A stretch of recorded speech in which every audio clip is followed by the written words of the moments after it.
As soon as you stop wanting something, you get it. The things you are lightly contemplating are flowing easily into your experience.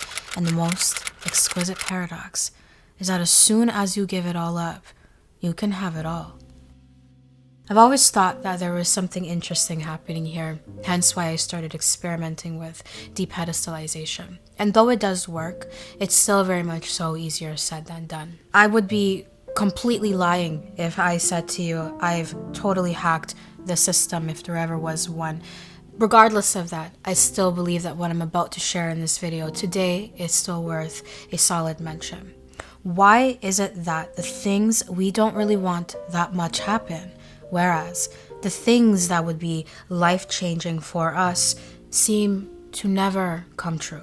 This could be another element in Neville Goddard's Occupy the State principle, or maybe even his Sabbath idea, which is basically a state of rest and tranquility where you're so sure that what you want is yours, you don't even find yourself applying mental work towards it because you're just that sure. The Sabbath is a highly interpretable religious topic, and until this day, we can still find the majority of practitioners of Seventh-day Adventism and Orthodox Judaism observing the Sabbath as a literal day of rest, that day being Saturday, or more specifically from sunset Friday till sunset Saturday.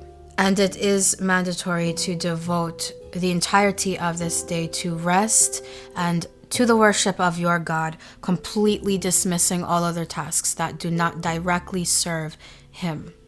Practitioners can go as far as refusing to use all electronics, vehicles included, instead opting to walk to and from your place of worship.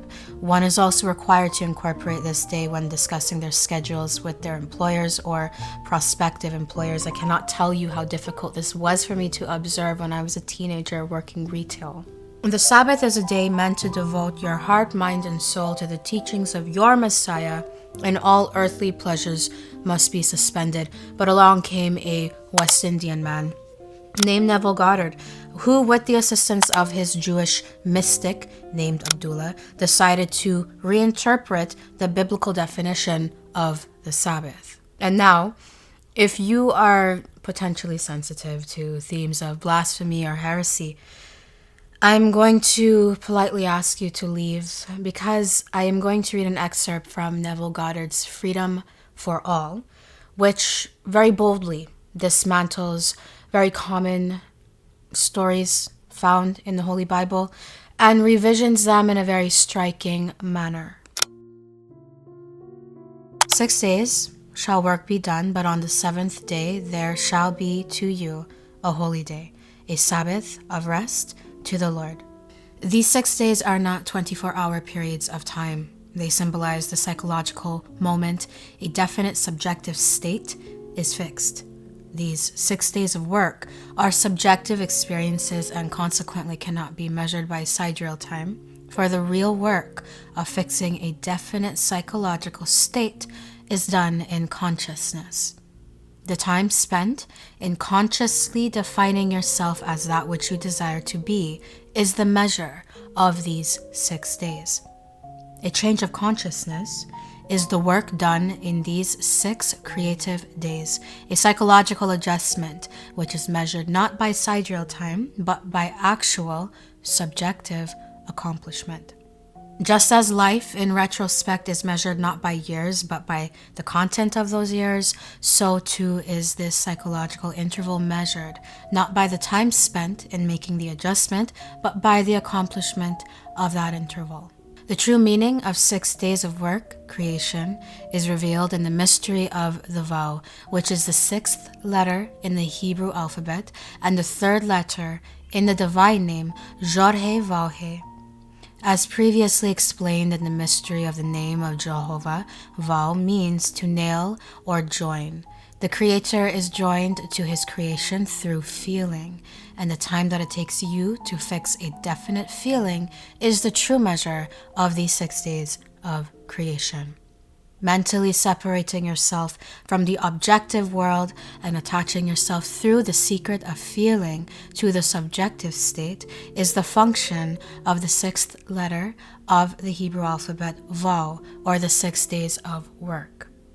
There is always an interval between the fixed impression or subjective state and the outward expression of that state. The interval is called the Sabbath. The Sabbath is the mental rest, which follows the fixed psychological state. It is the result of your 6 days of work. The Sabbath was made for man. This mental rest, which follows a successful conscious impregnation, is the period of mental pregnancy, a period which is made for the purpose of incubating the manifestation. It was made for the manifestation. The manifestation was not made for it. Automatically, you keep the Sabbath a day of rest, a period of mental rest, if you succeed in accomplishing your 6 days of work.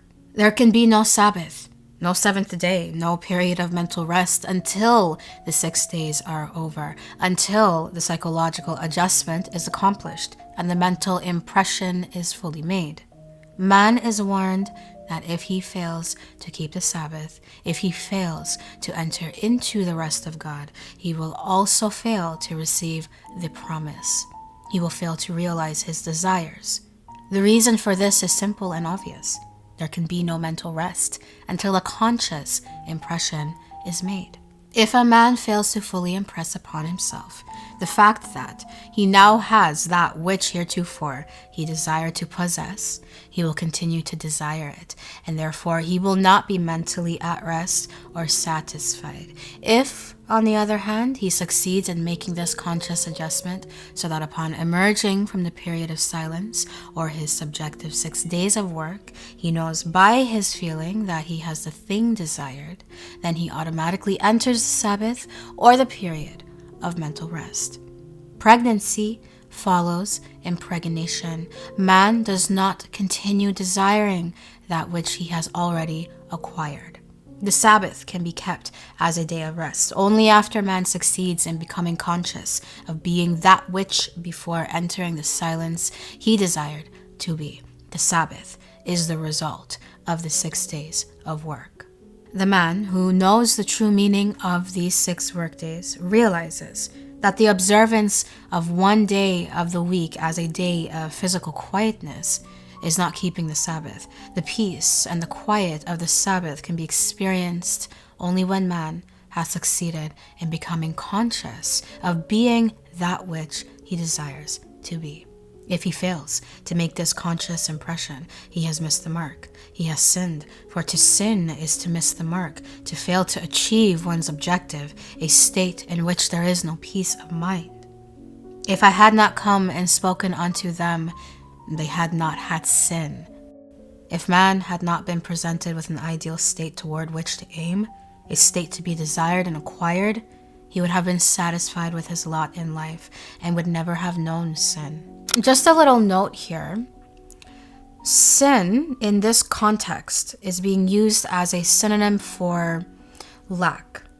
And just to expand upon the paragraph, whenever you notice something that you consider to be desirable for you, okay, something that you do not have, you almost automatically then identify a lack within yourself and your own life. I do feel the need to state this because it would help validate some of the challenges you have been facing when trying to apply the law of assumption for betterment within your own life. This is very common to feel both desire and lack simultaneously. My apologies. Hence why Neville Goddard, the philosophies, the principles of Neville Goddard do focus quite a bit on topics of persistence and self-abandonment. In fact, these were 2 topics that he taught relentlessly about. Another thing, just to clarify some possible confusion here. Whenever we look at all the lessons from Neville Goddard and all the lessons from other pioneers within the New Thought field, the term desire is easily sensationalized. Neville has just stated that basically you will never be out of luck until you have physically attained whatever it is that you desire. This quote can be taken wildly out of context. So what is a desire? Because it is not exclusively silver and gold and more women on your lap than you can reasonably satisfy. Yes, you may want these things. You may want these external experiences, but it is still important to make these distinctions, because oftentimes what happens is you can find a person who is walking over the backs of other people just to get what they desire purely in the physical world, and then calling it the spiritual laws of the universe. But this is not an application of any spiritual law. This is an application of miseducation. It is misaligned with any spirituality anybody's ever heard of because you started from the outside as opposed to from within. You've lowered yourself to employing devious means just to attain physically what you thought you wanted. So, just to play with you for a little bit, a desire could very well be a different lover for every day of the week. I'm not judging you. However, if you can distinguish between this and your true desire, then you're all good. In this case, your true desire is to be desirable, to have more romantic options than even I realize.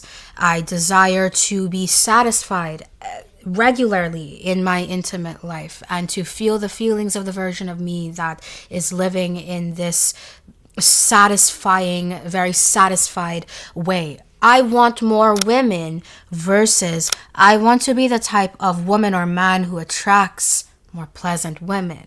These two sentences sound very similar, and externally they are. However, one starts from within and one starts from without. Let's continue with our excerpt. Now that man knows that his capacities are infinite, knows that by working 6 days or by making a psychological adjustment, he can realize his desires. He will not be satisfied until he achieves his every objective. And see, there it is again. Caution, sweetheart. He will, with the true knowledge of these 6 workdays, define his objective and set about becoming conscious of being it. When this conscious impression is made, it is automatically followed by a period of mental rest, a period the mystic calls the Sabbath, an interval in which the conscious impression will be gestated and physically expressed.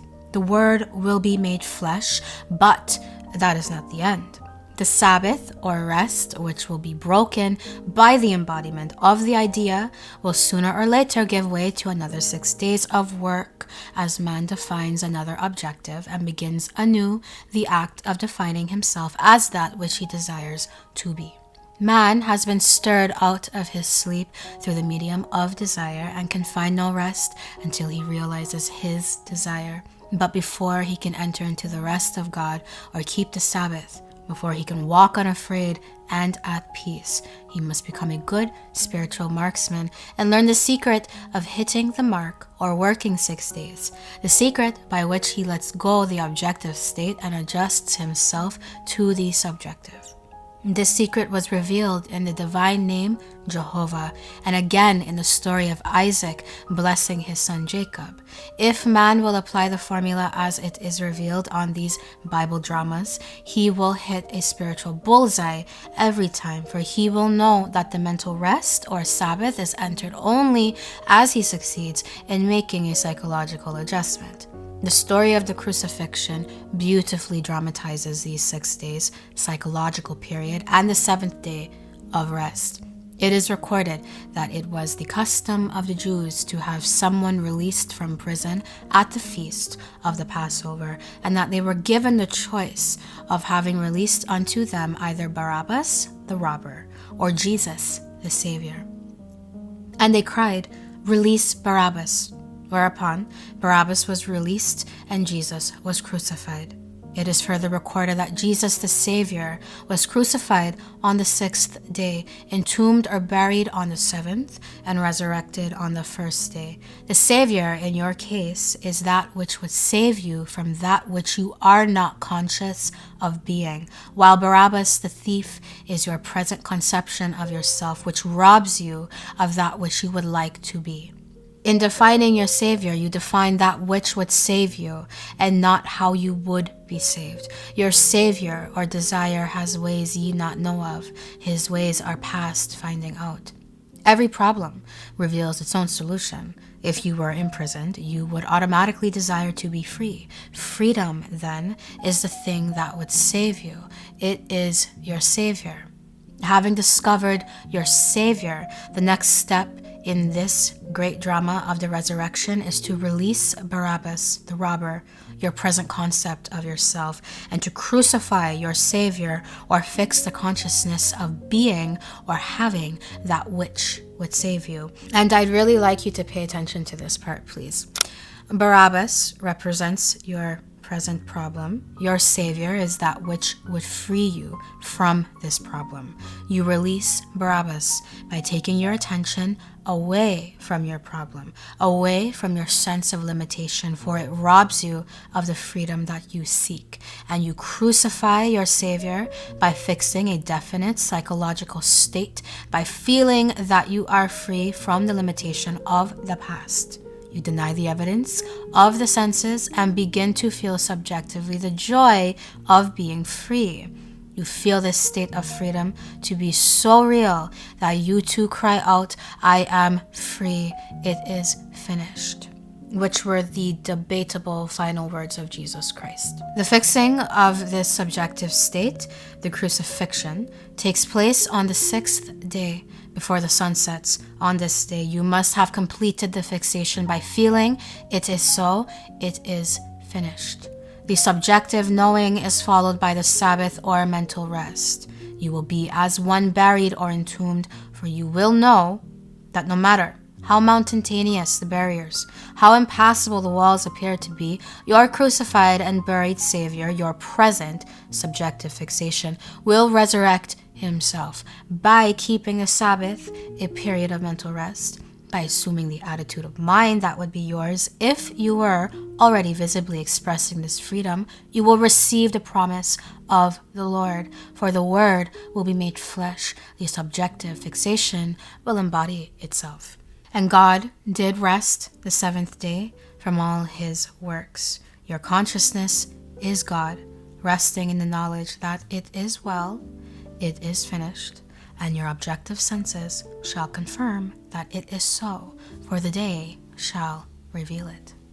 So there's a lot to talk about there, but let's highlight one sentence. Man does not continue desiring that which he has already acquired. If I were to summarize everything we just read into one word, that word would be perspective. The people that we friend zone are in that zone for a reason. By our own perspective, they do not qualify to be upgraded. But these are almost always the people who have romantic feelings for us, and we know they do.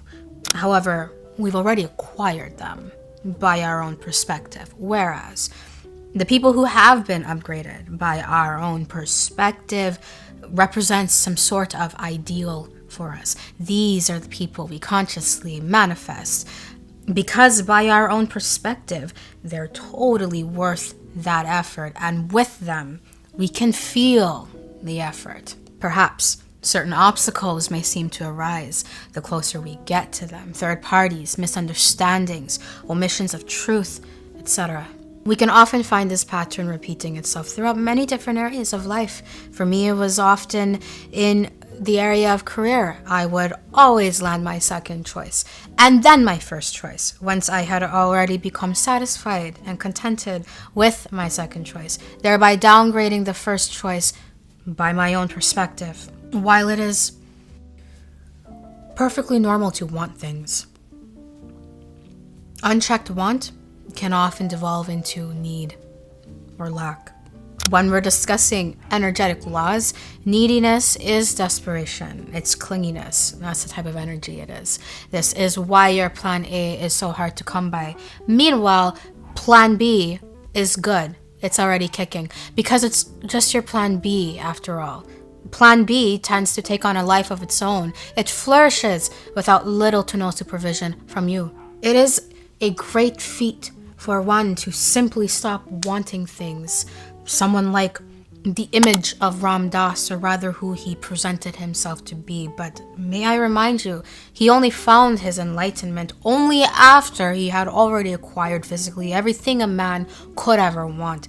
Everybody wants something. So the paradox of when you stop wanting something, you get it, requires more clarification. And I think Dr. Joe Vitale did just fine when he said, you can have anything you want as long as you don't need it. So the question now becomes, how do I stop needing something? And now we find ourselves right back to the Sabbath and perspective. Within the excerpt that we just read, the term psychologically was used in numerous amount of times. And this is not something that should be taken lightly. It implies various things that could help you bridge the gap between what you want and what you've got. Firstly, it makes it clear that the entire journey between you and where you want to be takes place in your mind. This is not to say that you won't eventually be inspired to take physical actions, but these physical steps are revealed to you as a result of first aligning psychologically with a certain state. Secondly, this entire chapter almost solely focuses almost purely on the psychological state of the individual, very rarely touching upon the physical state, and only when the day of manifestation has arrived. 6 hypothetical days of psychological creative work, with the 7th day being the day of mental rest and subsequent manifestation thereafter.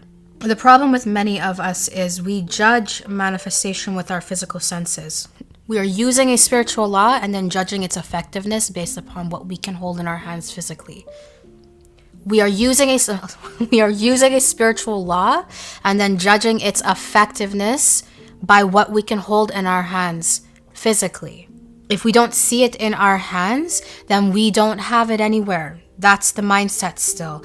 In our mind, we lack it. We still need it. So there must still be work to do to go and get it. And so we trap ourselves psychologically locked within this 6-day period of work, never allowing ourselves the freedom to enter into that 7th day of mental rest. If it is accurate that man does not continue desiring that which he has already acquired, then it is clear you have got to find some way to acquire it psychologically. Every single person watching this video right now, you are all unique individuals with unique stories. So I will not dream of giving you all the answer. That would answer all your needs specifically, but what I will do is ask you a question. When you do whatever it is that you do to get what you want, are you doing it to get what you want, or are you doing it as a result of feeling as though you already have whatever it is that you want psychologically? 2 more bonus questions. What is your perspective on your desire? Do you honestly see yourself as someone who has already acquired, or are you still trying to manifest it? Are you still watching these videos trying to find the key to manifest it because you don't have it yet? With just a little bit of thought, babe, you'll know the answer. The key to attaining your stuff is very little to do with what techniques you're committing to or what actions you're taking. Focus instead on your perspective about your desire and your relationship with it. It's the intimate stuff. I want to say this with the utmost tact, but perhaps the thing you want right now, at the time of you watching this video, perhaps you've romanticized it just a little bit too much. And because you've accidentally, understandably, overvalued it, you're finding it much harder to come by. If there's something you've been actively on for a while now, just consider giving it a rest. Not because you quit, but because you just need a moment to reevaluate its actual importance to you. During this time, okay, focus on the stuff that are going well for you and on the stuff about yourself that you can easily improve. Revisit the topic once you're in a much better psychological state. The point of techniques are to help you feel closer to it. The point of techniques is to help it feel more probable to you. Techniques help you embrace bits of it and even the whole of it from where you are. Techniques are meant to make you feel good because you're close to it. You're right on top of it. But if for some reason engaging with your desire at this time makes you feel worse, then you're actually doing yourself a disservice. Give it a rest. Align yourself psychologically and then proceed. This is essentially how we can give it all up and then have it all. This is how we can dissipate the need to have something right now by saying to ourselves, you know what? Things have been going all right. I have been fighting against the wind and I deserve a nice little break. So I'm going to table this topic right now. I'm going to table this desire, this goal right now. And I'm going to go make myself feel good. I'm going to go make myself feel better. And I will revisit it once I'm psychologically ready. It's the simplest technique. Stop. Take a break. Take a rest. Revisit it once you are feeling capable, once you are feeling ready, once you feel better. And with that being said, thank you for watching this video.